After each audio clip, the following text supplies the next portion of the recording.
Bumi ini dipenuhi dengan banyak sekali kehidupan, mulai dari yang super kecil sampai super besar, dari sel tunggal sampai makhluk kompleks dengan otak yang bisa ngetik dan ngepost di sosial media.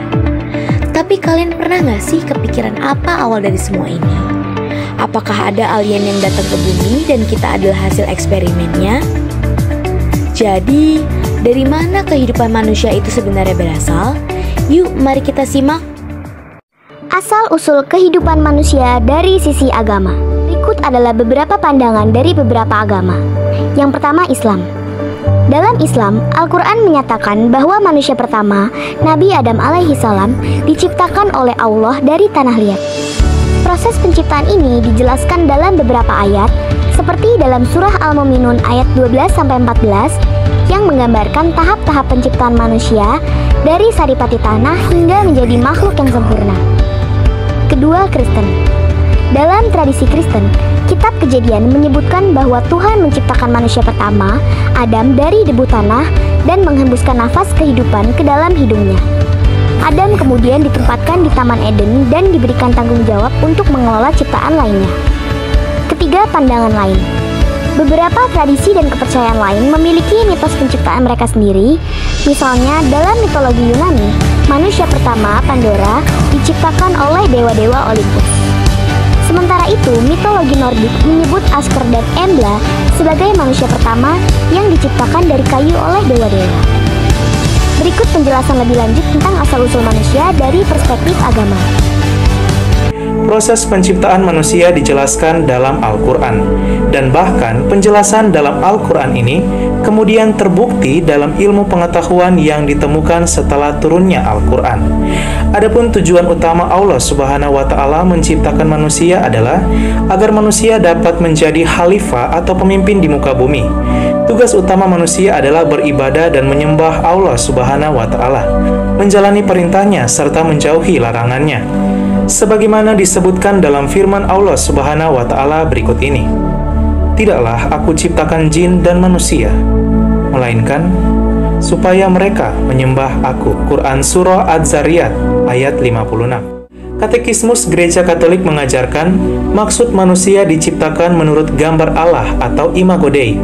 Dapat dilihat dalam Kitab Kejadian bab 1 ayat 26-27. Katekismus Gereja Katolik nomor 355 mengatakan, Allah menciptakan manusia itu menurut citranya. Menurut citra Allah diciptakannya dia laki-laki dan perempuan diciptakannya mereka. Adam dan Hawa adalah manusia pertama yang diciptakan Allah dan ditempatkan di Taman Firdaus. Keduanya diakui sebagai pasangan suami istri pertama yang menurunkan segenap umat manusia. Mereka adalah leluhur umat manusia. Asal-usul kehidupan manusia berdasarkan sains. Berikut adalah beberapa teori utama yang diakui dalam komunitas ilmiah. Yang pertama, teori abiogenesis.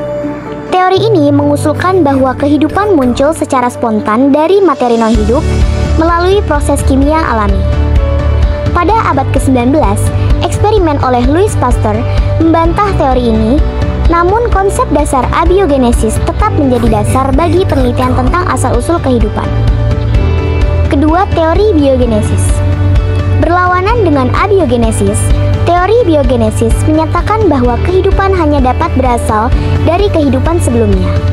Eksperimen Pasteur menunjukkan bahwa mikroorganisme tidak muncul secara spontan, melainkan berasal dari mikroorganisme lain. Ketiga, teori evolusi. Dikemukakan oleh Charles Darwin, teori evolusi menjelaskan bahwa spesies berkembang melalui seleksi alam dan variasi genetik. Manusia modern, Homo sapiens, diyakini telah berevolusi dari nenek moyang primata melalui proses yang panjang dan kompleks. Yang keempat, teori panspermia. Teori ini mengusulkan bahwa kehidupan di bumi mungkin berasal dari luar angkasa, dibawa oleh meteorit atau debu kosmik yang mengandung mikroorganisme atau bahan organik. Untuk memperdalam pemahaman Anda mengenai asal-usul kehidupan manusia berdasarkan sains, bisa disimak video berikut ini. Hingga saat ini pertanyaan tersebut masih membingungkan. Semua manusia yang hidup sekarang masuk ke dalam spesies yang disebut Homo sapiens. Meskipun demikian, manusia memiliki garis keturunan anggota keluarga yang panjang yang disebut hominin, yang sudah ada sebelum manusia modern. Homo sapiens adalah satu-satunya hominin yang masih hidup sekarang. Hominin pertama kali muncul pada berjuta-juta tahun yang lalu dan berubah sedikit demi sedikit dalam jangka waktu yang panjang melalui evolusi. Oleh karena pohon keluarga yang sangat rumit ini, arkeolog perlu memutar otak untuk menentukan apa yang kita maksud sebagai orang. Ini mungkin terdengar lucu, karena kita tahu dengan jelas bedanya orang dengan anjing atau kucing. Namun, perbedaan di antara kita dan nenek moyang Lucy di masa awal kehidupan yang hidup lebih dari 100.000 generasi yang lalu, lebih kecil dibandingkan perbedaan antara manusia dan seekor anjing. Para arkeolog telah lama memperdebatkan apa yang membuat manusia berbeda dengan jenis-jenis manusia purba lainnya. Arkeolog menduga bahwa Homo sapiens adalah satu-satunya spesies yang bisa melakukan banyak hal, seperti menciptakan seni dan bahasa. Sulit mengetahui mengapa Homo sapiens bisa bertahan dan anggota keluarga hominin lainnya tidak. Namun, ada kemungkinan besar bahwa kreativitas membantu Homo sapiens bertahan hidup selama 100.000 tahun. Kita tidak tahu dengan pasti siapa nenek moyang pertama kita. Tapi banyak ilmuwan menduga bahwa nenek moyang pertama adalah Australopithecus afarensis. Spesies ini akan terlihat berbeda dibandingkan dengan kita, tapi tetap berjalan tegak dan menggunakan perkakas batu. Inilah mengapa setiap penemuan arkeolog mengasyikkan. Setiap fosil baru memberikan kesempatan baru untuk menyelesaikan teka-teki pohon keluarga bersama-sama. Proses pembelahan sel mitosis dan amitosis. Pembelahan mitosis berfungsi untuk pertumbuhan 4 fase fundamental pembelahan mitosis, yakni 1. Profase. Fase pertama ini secara konstan menjadi kondensasi yang membentuk kromosom, di mana kromosom ini akan secara cepat menjadi tebal dan di waktu yang bersama akan memendek. Setiap kromosom sendiri terdiri dari 2 kromatid yang dikorelasikan dengan sentromer. Yang kedua ada metafase. Fase kedua ini dalam satu kromosom yang masih dilakukan oleh satu sentromer, di mana fase ini memiliki letak di bidang ekuator sel dan kromosom akan berada di titik tengah ekuator. Yang ketiga ada anafase. Fase ketiga ini akan melakukan pemisahan dan secara cepat akan bergerak menjadi kromosom anakan.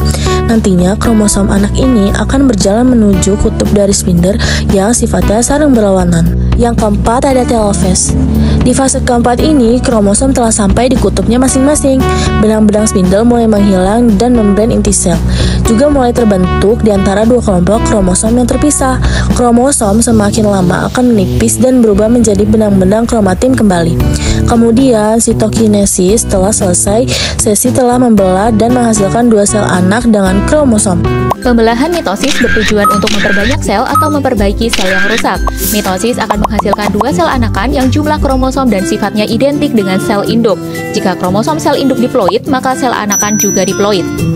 Pembelahan mitosis adalah bagian dari siklus sel. Mitosis didahului oleh interfase yang mendominasi siklus sel. Interfase dimulai dari fase G1 di mana ukuran sel bertambah besar. Dilanjutkan dengan fase S di mana terjadi sintesis dan replikasi DNA. Dan terakhir fase G2 di mana organel-organel sel sudah terbentuk dan sel siap untuk membelah. Setelah interfase, pembelahan mitosis pun dimulai. Pertama, tahap profase. Benang-benang kromatin di dalam inti sel memadat menjadi kromosom. Kemudian kromosom berduplikasi dan membran inti menghilang. Kemudian tahap metafase, kromosom berjajar di bidang ekuatorial. Selanjutnya tahap anafase, masing-masing kromatid bergerak ke arah kutub yang berlawanan. Kemudian tahap telofase, kromosom di masing-masing kutub kembali menjadi kromatin dan membran inti mulai terbentuk kembali. Terakhir tahap sitokinesis, yaitu sitoplasma membelah. Jadi untuk setiap satu sel yang mengalami mitosis akan menghasilkan 2 sel anakan. Pembelahan meiosis bertujuan untuk membentuk sel-sel gamet. Meiosis terjadi dalam 2 tahap, yaitu meiosis 1 dan meiosis 2. Meiosis akan mereduksi jumlah kromosom sel induk menjadi setengahnya. Jika kromosom sel induk diploid, maka sel anakan menjadi haploid.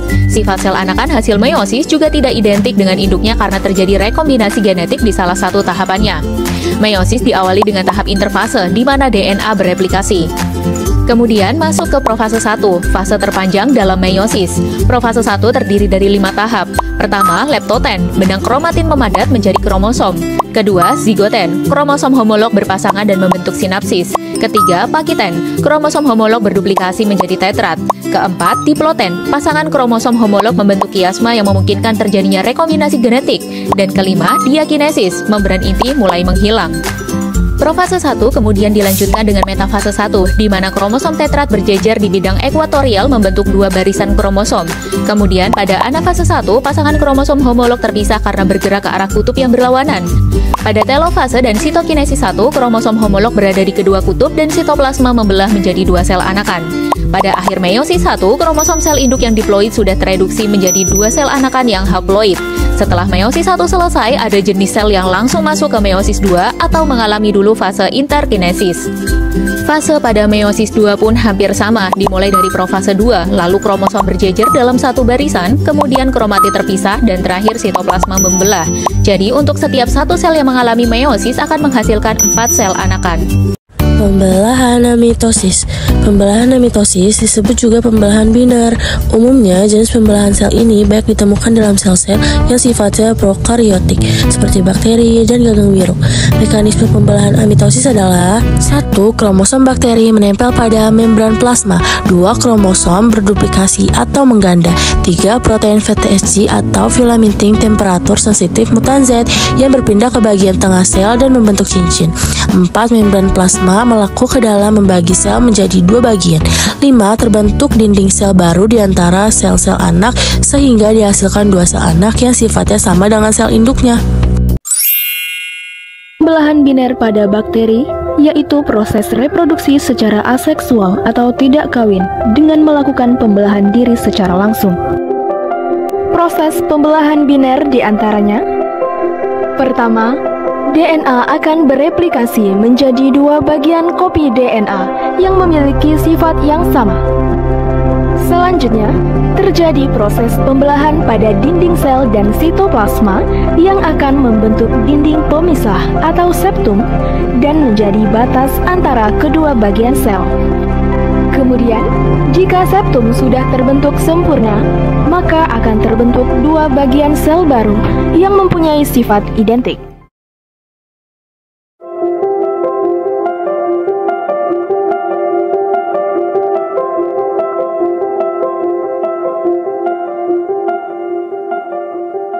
Selanjutnya, kami akan membahas tentang teori evolusi. Evolusi adalah perubahan perlahan-lahan dan secara bertahap yang berlangsung dalam waktu yang sangat lama, di mana terjadi perubahan bentuk menjadi lebih baik atau lebih kompleks. Ada beberapa tokoh yang menjelaskan konsep evolusi. Para ilmuwan ini menyumbangkan gagasannya dalam masalah evolusi. Yang pertama, teori evolusi Lamarck. Teori evolusi Lamarck atau Jean-Baptiste Lamarck berpendapat bahwa evolusi terjadi karena makhluk hidup beradaptasi dengan lingkungannya. Kesimpulan dari teori evolusi yang dikemukakan Lamarck dapat disimpulkan sebagai berikut. Lingkungan memengaruhi ciri-ciri atau sifat-sifat pada makhluk hidup. Ciri-ciri atau sifat-sifat yang diperoleh dari hasil adaptasi terhadap lingkungan akan diwariskan kepada keturunannya. Adanya prinsip use dan disuse, digunakan atau tidak digunakan, yaitu organ atau bagian tubuh yang digunakan untuk beradaptasi dengan lingkungannya akan berkembang dengan baik sehingga menjadi lebih kuat dan besar. Sedangkan bagian tubuh yang tidak digunakan akan mengalami kemunduran sehingga menyusut atau mengecil. Salah satu contoh evolusi menurut Lamarck adalah dulunya nenek moyang jerapah memiliki leher pendek dan memakan daun-daun yang ada pada pohon. Agar dapat mencapai daun yang terletak pada pohon tinggi, jerapah berleher pendek harus merenggangkan dan memanjangkan lehernya, sehingga ukuran lehernya semakin panjang. Akhirnya, sifat leher panjang diwariskan pada keturunannya, dan proses ini berlanjut hingga sekarang, sehingga semua jerapah memiliki leher panjang. Selanjutnya, teori evolusi Darwin. Charles Darwin mengemukakan teori evolusinya secara lengkap dalam buku yang berjudul On the Origin of Species by Means of Natural Selection, atau asal mula spesies yang terjadi melalui seleksi alam, yang diterbitkan pada 4 November 1859. Charles Darwin berpendapat bahwa evolusi terjadi karena seleksi alam. Darwin juga berpendapat bahwa makhluk hidup berevolusi sebagai bentuk adaptasi terhadap lingkungannya. Fakta-fakta yang mendukung pemikiran Darwin adalah sebagai berikut. Terdapat variasi dalam populasi makhluk hidup. Bahkan, dua individu dan spesies yang sama tidak ada yang benar-benar sama persis. Variasi ini umumnya dapat diwariskan. Lalu, spesies memiliki kemampuan untuk menghasilkan keturunan yang banyak. Makhluk hidup berkembang biak untuk mempertahankan kelestarian hidupnya. Ada makhluk hidup yang menghasilkan banyak keturunan, tetapi hanya sedikit yang dapat bertahan hidup untuk menghasilkan keturunan berikutnya. Sumber daya alam di bumi terbatas. Oleh karena itu, terjadi kompetisi untuk bertahan hidup di antara keturunan pada setiap generasi. Yang terakhir, proses ini berlangsung dari generasi ke generasi. Populasi lambat laun menjadi teradaptasi lebih baik terhadap pada lingkungannya. Hanya individu yang sesuai dengan lingkungannya saja yang akan bertahan dan menghasilkan keturunan.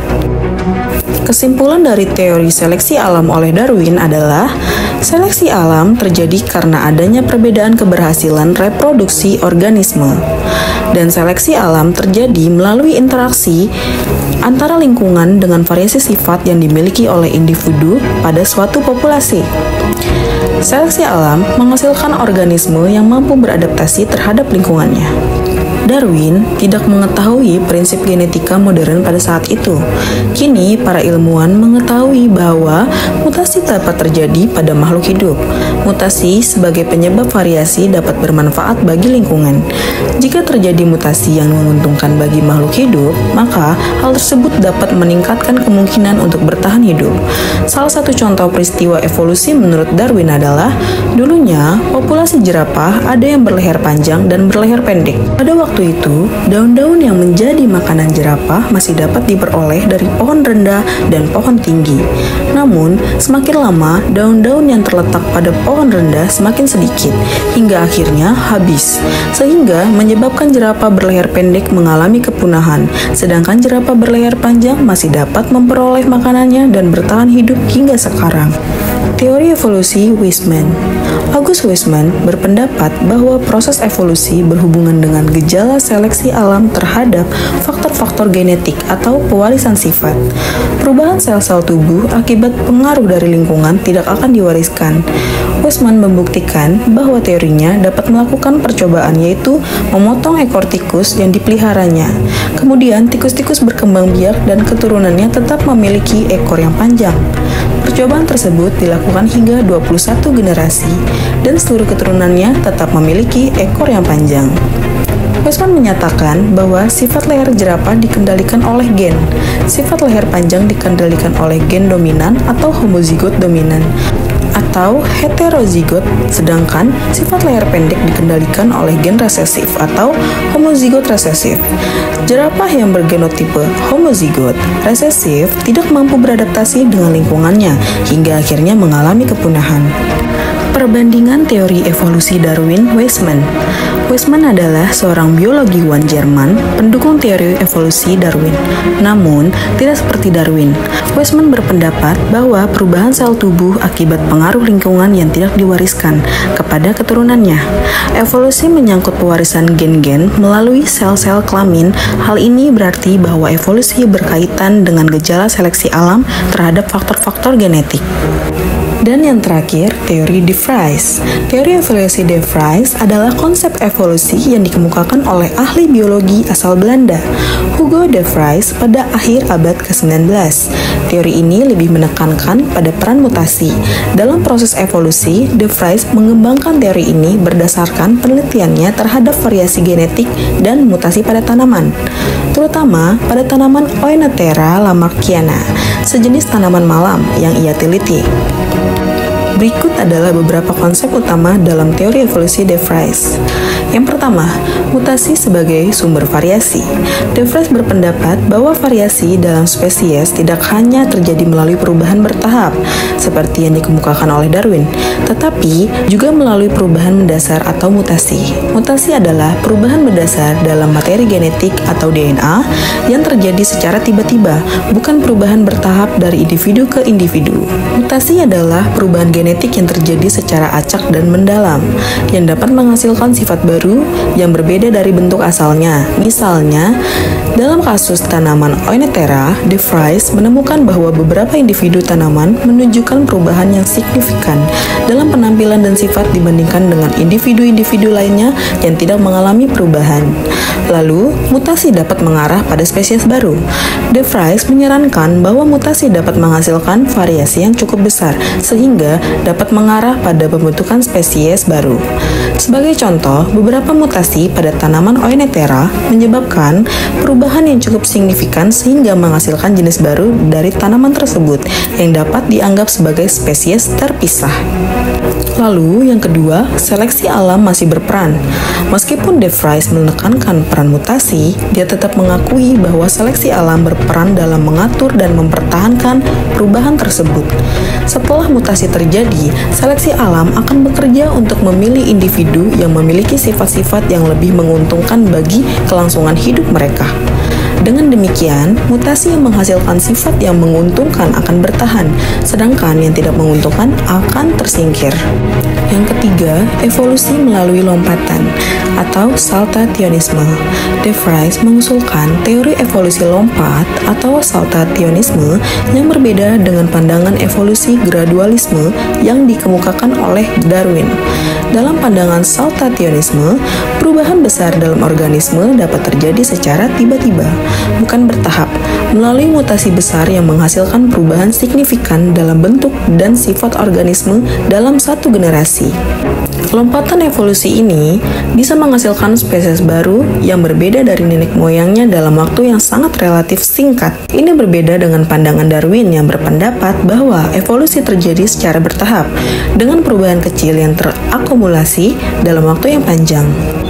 Yang keempat, pewarisan mutasi.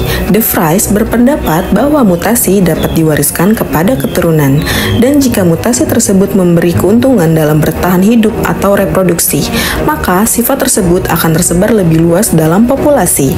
Dengan demikian, mutasi yang bermanfaat dapat terseleksi dan diwariskan ke generasi berikutnya, menyebabkan perubahan dalam spesies seiring waktu.